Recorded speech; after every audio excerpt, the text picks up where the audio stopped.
Cette année, as-tu même imposé les mains à un malade, il était guéri? Ça ne vous énerve pas? Ça n'énerve pas les chrétiens d'avoir des malades autour de nous à qui on donne des comprimés et des comprimés et des comprimés. Mais tes mains sont en train de chômer. Il y a de la puissance dans tes mains. La Bible dit, vous imposerez les mains malades et les malades seront guéris. Tes mains ne peuvent pas seulement que couper le foufou, tes mains doivent guérir les malades. Les disciples n'ont pas été appelés chrétiens seulement par leur caractère. Ils ont été appelés chrétiens parce qu'ils faisaient les œuvres de Jésus-Christ, parce qu'ils agissaient comme Jésus-Christ. Ils chassaient les démons comme Jésus-Christ. Ils prophétisaient comme Jésus-Christ. Ils opéraient dans le surnaturel comme Jésus-Christ. Jésus-Christ n'a pas qu'à nous donner que des bénédictions, des voitures et des maisons. Il y a aussi l'onction du Saint-Esprit, les dons de l'Esprit. Il est temps que nous puissions manifester Jésus-Christ dans sa totalité. Sinon nous sommes déséquilibrés. Dans le temple de Salomon, il y avait 2 colonnes, Yakin et Boaz. Chaque colonne révélait le caractère et l'autre révélait la puissance. Et pour que l'église soit tenue, il faut la puissance et le caractère. Pas seulement le caractère, la puissance aussi. Pas seulement la puissance, le caractère aussi. Jésus-Christ qui ouvrait les yeux des aveugles est où? Qui faisait marcher les paralytiques est où? Qui guérissait les fous est où? Que fait-il alors en toi? Il est venu se reposer? Il est en vacances? Il est en vacances? Quelle est la dernière fois que tu as imposé les mains à un malade pour vivre le Jésus-Christ qui est en toi? Quelle est la dernière fois que tu as imposé les mains à tes enfants pour qu'ils soient guéris? Quelle est la dernière fois où tu as pris autorité sur un esprit mauvais et tu as vu les démons dire je m'en vais? Quelle est la dernière fois? Bien-aimé, la puissance de Dieu est en train de chômer dans vos vies. Le problème de cela, c'est que nous avons quitté l'église catholique, mais nous avons toujours la mentalité catholique. Qu'est-ce que la mentalité catholique? Le clergé et les laïcs. Les clergés, eux, ils ont Dieu. Ce sont eux les serviteurs de Dieu. Les laïcs, nous ne connaissons pas Dieu. Nous ne connaissons pas la Bible. Si on est malade, le clergé prie pour nous. Si nous avons péché, il demande pardon pour nous. Ce n'est pas écrit dans la Bible. La Bible dit nous sommes un royaume de sacrificateurs. Tous nous sommes le clergé. Dans le Nouveau Testament, nous sommes tous le clergé. Nous sommes tous serviteurs de Dieu. Vous avez l'onction comme moi. Vous avez la puissance comme moi. Vous avez Jésus comme moi. Vous avez l'autorité comme moi. Lorsque tu as un problème, ne me cherche pas. Résous ton problème par le pouvoir que tu as reçu. Cette dépendance vous empêche de développer ce que Dieu vous a donné. Cette dépendance. Vous n'avez tendance qu'à regarder aux serviteurs de Dieu. Qu'est-il écrit dans la parole de Dieu? Les 5 ministères sont donnés pourquoi? Pour le perfectionnement des saints. En fin de l'œuvre du ministère. C'est-à-dire que les 5 ministères sont des coachs des ministères. Nous sommes loin pour vous coacher dans vos ministères. Il n'y a pas de coach sans joueur. Je suis là pour te dire, tu as quelque chose, manifeste ça. Tu as quelque chose, manifeste ça. C'est ça le ministère. Te pousser à manifester ce que tu as. Mais pas te pousser à dépendre de ce que j'ai. Mes frères et sœurs, avant d'être pasteur, je guérissais les malades. Avant d'être pasteur, je priais, des miracles se produisaient. J'étais au protocole, je donnais des paroles de connaissance. J'étais fidèle, je chassais les démons dans les quartiers. Je chassais les démons dans les universités, à l'école. Une fois même, j'ai failli être renvoyé. Quelle est cette génération-ci qui ne manifeste Dieu qu'à l'église? Quelle est cette nouvelle génération qui pense à Dieu qu'à l'église, qui croit au Saint-Esprit qu'à l'église, qui croit à la puissance de Jésus qu'à l'église? C'est pourquoi quand Christ est venu, son ministère était en dehors du temple. En dehors du temple, c'est là la vraie vie chrétienne. Ici c'est l'école, je vous forme et quand vous sortez, vous manifestez Jésus. C'est quand tu arrives à l'église que tu te souviens que tu peux chasser les démons. C'est quand tu arrives à l'église que tu te souviens que tu peux guérir les malades. C'est quand tu arrives à l'église que tu te souviens que tu peux entendre la voix de Dieu. C'est quand tu arrives. Alors qu'il est possible, frère, de connaître, de vivre avec Dieu de manière surnaturelle. Ce sont les impacts de la présence de Jésus en toi. Vous avez Dieu, mais vous mourrez comme des hommes. Vous mourrez comme des hommes. La vie chrétienne est surnaturelle. Elle est surnaturelle. Elle est surnaturelle. Tu ne peux pas passer un mois. Tu es dans les naturels et dans les naturels. Tout est moi. Tout est moi. tout un mois, tu n'es que dans le naturel. Dieu ne t'a pas parlé, tu n'as pas chassé un démon, tu n'as pas guéri un malade, tu n'as pas donné une parole de connaissance, tu n'as pas vu une démonstration de la puissance de Dieu. Ça, c'est quelle vie chrétienne? Une année de vie chrétienne, tu n'es pas baptisé dans le Saint-Esprit, ça ne te dit rien du tout. Tu ne parles pas en langue, ça ne te dit rien du tout. Tu laisses des gens parlant d'autres langues à côté de toi. Nous, c'était, tu viens à l'église, un voisin parle en langue, tu pleures. Tu dis, Seigneur, je veux parler. Et si tu crois ce matin, tu parleras. Tu parleras en d'autres langues ce matin. Je dis, tu parleras en d'autres langues ce matin. Bien-aimé, le premier pas dans le surnaturel, c'est le baptême dans le Saint-Esprit. Ce n'est pas normal que tu prennes des années, tu n'es pas baptisé dans l'Esprit et tu oublies. Non.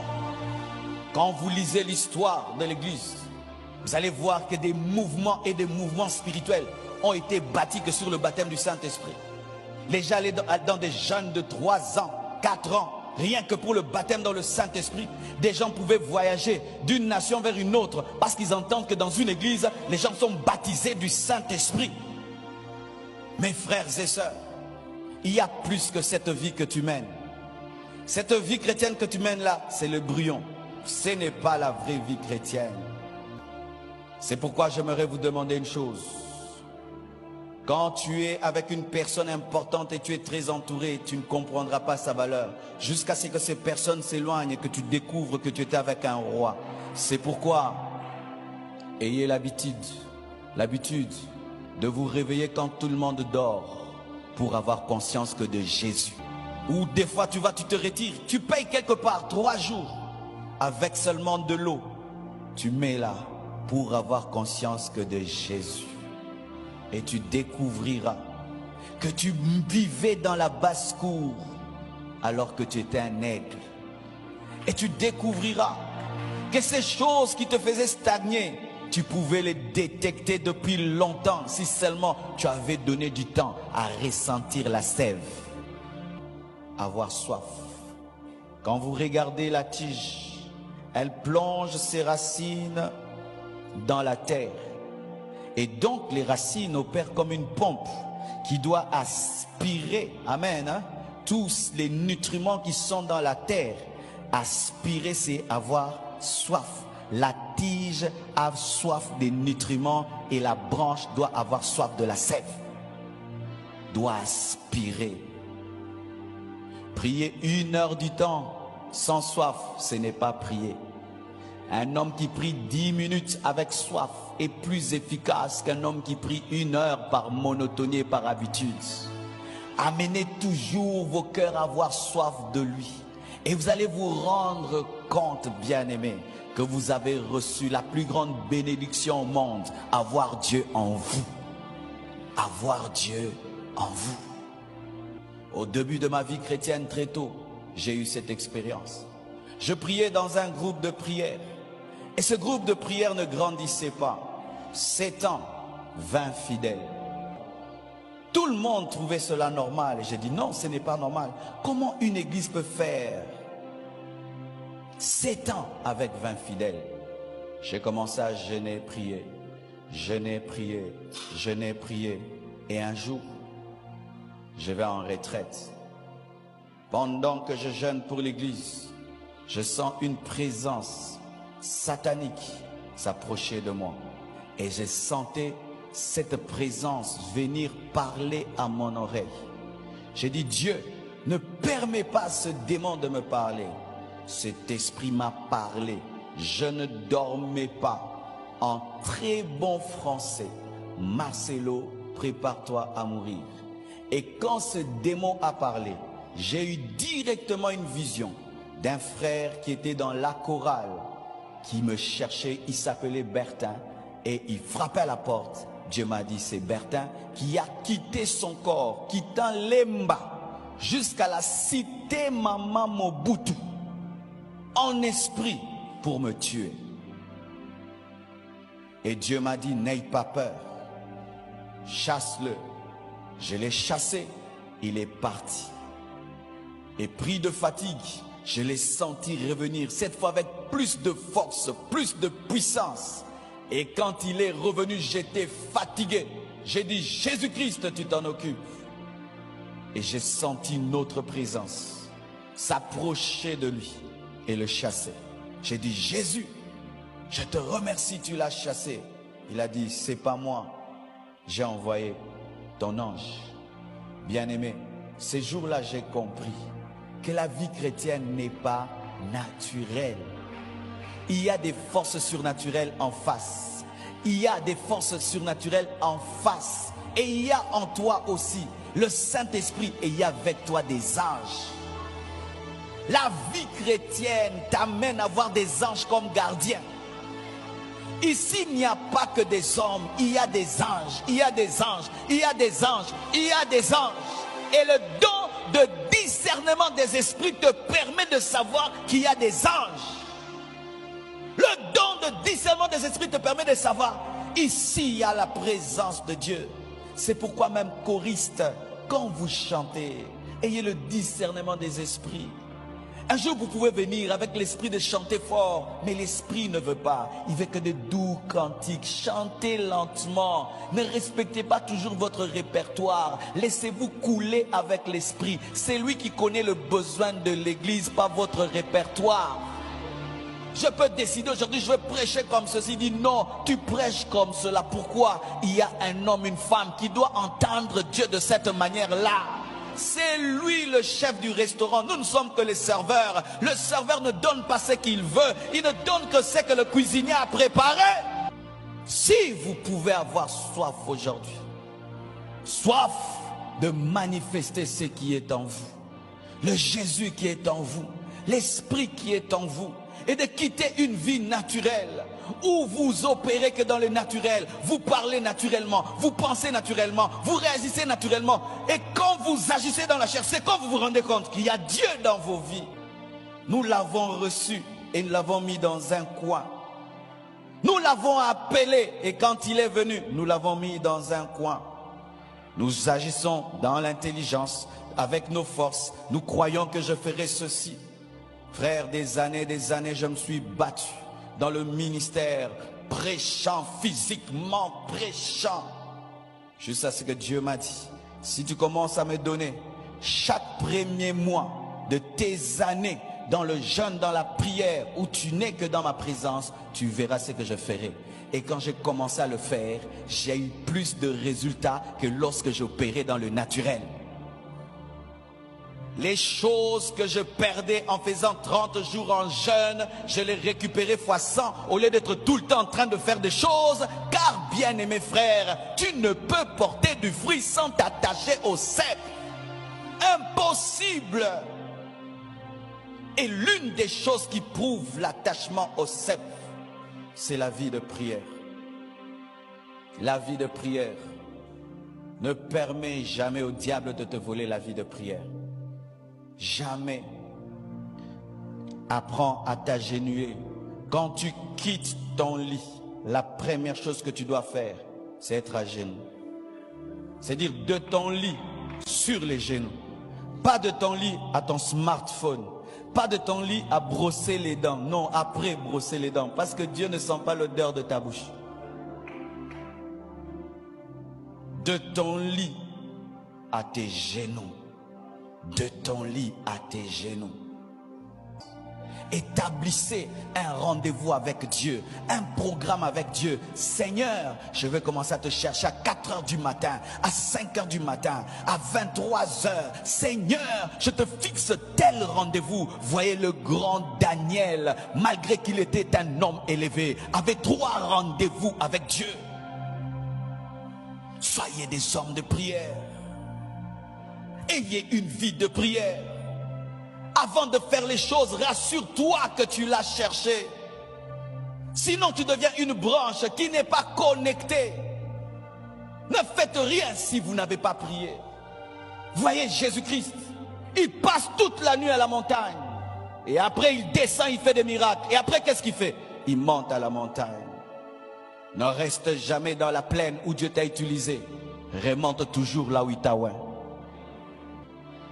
Ne priez pas à l'église seulement, priez à la maison. N'est-ce pas que quand nous prions ici, nous vous coupons, n'est-ce pas? on vous lance. Et quand vous voulez prier encore, amen, c'est l'heure de la parole. Après la parole, on vous lance. Quand tu veux entrer, amen, il faut rentrer à la maison. Mais où as-tu le temps d'étancher ta soif? De prier et de pleurer et puis de rire et de danser, de rester calme. Et il n'y a pas un modérateur qui te coupe. As-tu de tels moments? Si tu as de tels moments, tu porteras des fruits. Et tu en porteras et encore et encore et encore et encore et encore. Mais si tu te détaches, tu vas forcer les fruits et tu n'en auras pas. Que tes fruits qui sont partis peuvent revenir si on te greffe à nouveau. C'est ce que les jardiniers font.